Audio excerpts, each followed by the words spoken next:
Over the past 24 hours, I've been able to check out Battlefield 6, taking part in the open beta, and of course, I have done some benchmarking, though be aware, I have done a lot less testing than what I would normally do, and that's for a few good reasons.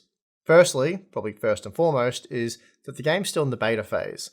The full release is still 2 months away, so there's a good chance that there'll be some performance optimization between now and then, so spending countless hours now testing doesn't really make sense given the data is likely to become outdated very quickly. But you know what does make sense?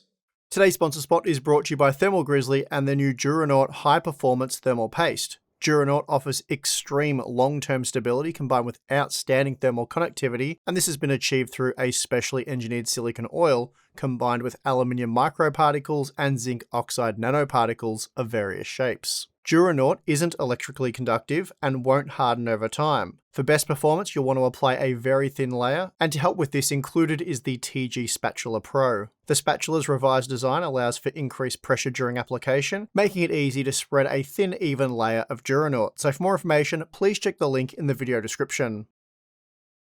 Okay, so not only is the game yet to be fully released, but right now testing is extremely difficult given that I can't actually pick the map that I wish to test on. Rather, you just randomly insert it into a game based on the mode you pick, so loading into the same map every single time for testing purposes isn't possible.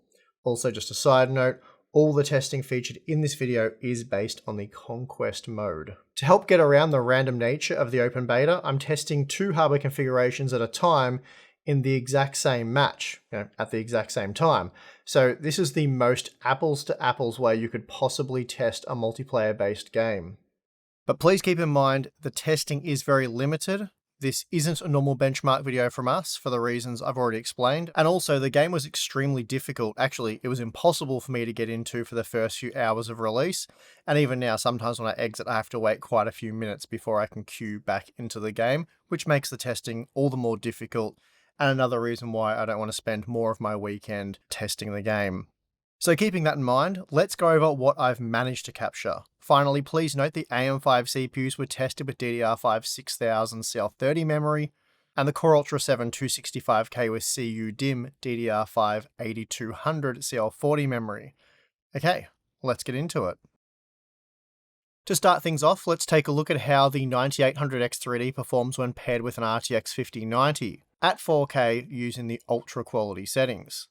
In this test, we averaged 141 FPS with 1% lows of 116 FPS, which seems like pretty great 4K performance to me. The GPU is maxed out under these conditions, and we're using about half of the 9800X3D and almost 11GB of VRAM. Enabling DLSS with the balanced preset, the average frame rate improved by 23%, with a 17% boost to 1% lows, and now we're looking at around 174 FPS on average, with 1% lows of 136 FPS. So an exceptional 4K experience, I'd say. Dropping down to native 1440p massively boosts performance, and now the average frame rate is over 200 FPS. 206 FPS in this example, with 1% lows of 162 FPS. We're now pushing the 9800X3D utilization to around 60%, and VRAM usage is just shy of 10GB. Enabling quality DLSS upscaling at 1440p didn't change too much. We're looking at an average of 208 FPS with similar 1% lows, suggesting that we are starting to become CPU bound. And then at native 1080p, still using the ultra quality settings, we are clearly CPU bound as GPU usage does drop below 80%, and we're looking at the same frame rate seen at 1440p. So with a high-end GPU, it will be very easy to become CPU limited in this game. Still, it was possible to boost frame rates further by reducing the quality preset, and this is because it's very likely that this helps lighten the CPU load, as not all settings affect just GPU performance, which is why testing CPU performance using higher quality settings such as Ultra can be more demanding on the CPU. It just makes it more difficult to mitigate the GPU bottleneck. Anyway, we're now seeing 270 FPS with 1% lows of 199 FPS, and again, GPU load is just under 80%. For this next test, we're comparing the Ryzen 7 9700X and Core Ultra 7 265K using the RTX 5090. And both PCs were fitted with an Asus Astral RTX 5090, and they were tested simultaneously in the same game. I've created 2 separate accounts, created a party, and then loaded in for some real-time apples-to-apples benchmarking. In the first test, I'm using the medium preset at native 1080p. Here both CPUs are very evenly matched. The Ryzen 7 part was just 5% faster on average, though just 3% faster when comparing 1% lows. Now please note there is often quite a large discrepancy between the AMD and Intel systems when it comes to VRAM and RAM usage. I don't know why this is, but I can assure you both systems were using the exact same quality settings, and this was always double checked. Almost always the 265K system saw much higher VRAM usage and often higher RAM usage when using the exact same quality settings in the exact same match. Out of interest, I ran a second test in a different section of the map and found fairly similar results. Again, the 9700X was slightly faster when comparing the average frame rate, though this time the 1% lows was slightly stronger for the 265K. This is of course just a single pass, and we normally don't like to base our benchmark results on a single pass, but that is the limitation with these side-by-side tests, opposed to using bar graphs which we can easily base on a 3-run average. Moving on, I increased the resolution to 1440p, but with DLSS quality upscaling enabled. Here the 9700X was just 3.5% faster when comparing the average frame rate, but 6% when comparing the 1% lows. So it's fair to say that performance between these two processors is very similar, near enough to call identical. But for good measure, I ran another test at 1440p with DLSS quality upscaling enabled, but on a different map, and this test ran for a little over 2 minutes. The end result was a 5% greater average frame rate for the 9700X, but 7% weaker 1% lows, strongly suggesting that the 265K does deliver slightly better 1% low performance when compared to the 9700X in this title. But the difference isn't massive, and often there's little to no difference. Okay, so here I changed to my 9800X 3D GPU test system, and I'll be comparing it with the 265K. And I realized the 285K or 14900K would be a fairer comparison, but due to time and hardware limitation changes with EA, I stuck with the 265K, which truth be told really isn't that much slower for gaming than a 285K anyway. Also keep in mind this is a quick look at the open beta.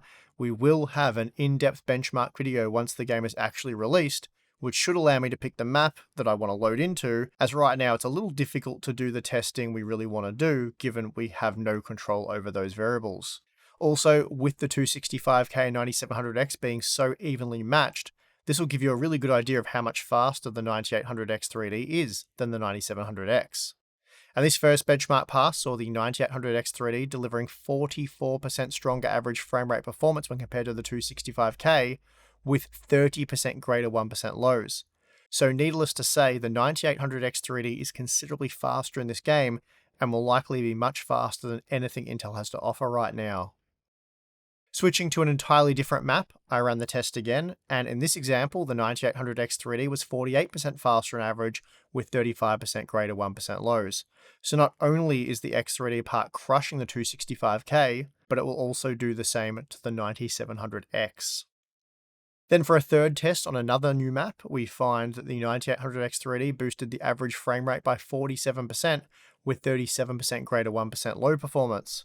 Granted, all this testing was conducted at native 1080p with the medium preset, but the point is, you can drive well over 200 FPS with the 9800X 3D, given enough GPU firepower. So there you have it, a very, very quick look at how Battlefield 6 currently performs on the Ryzen 7 9800X 3D, 9700X, and Core Ultra 7 265K.